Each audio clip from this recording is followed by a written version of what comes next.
Right, the RAF's Sabre, made by Canadair, probably almost certainly a Canadian licensed build. A company called Canadair must have something to do with Canada.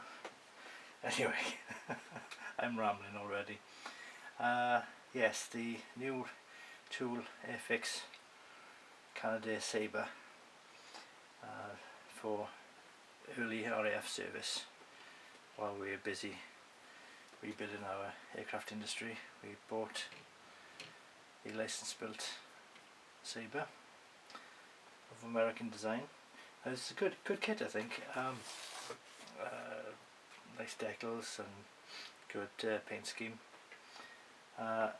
My favourite part of this kit is that you can model it so that the canopy can be opened or closed. There's a sort of a grooven section built in on there, and you can have it actively open or closed, which is quite fun to have, so you can see inside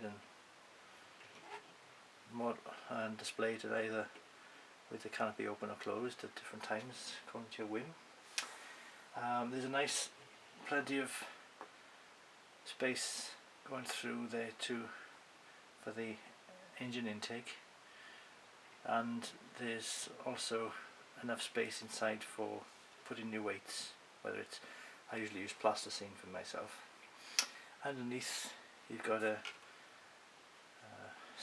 blue and the side, which wasn't a long-term underneath colour. I'm so erudite, aren't I? But obviously what they were trial and error with back in the day. There's a nice bit of wheel well detail there. You can see there's the inside the wheel well. Nicely moulded wheels, and again for the nose wheel area too.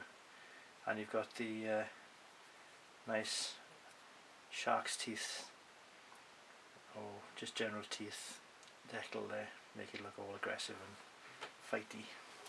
But yeah, it's a good little kit, one of my favourite builds, and get one if you want to build one like this, or better. But that's this is what I built anyway, as all adults building models these days.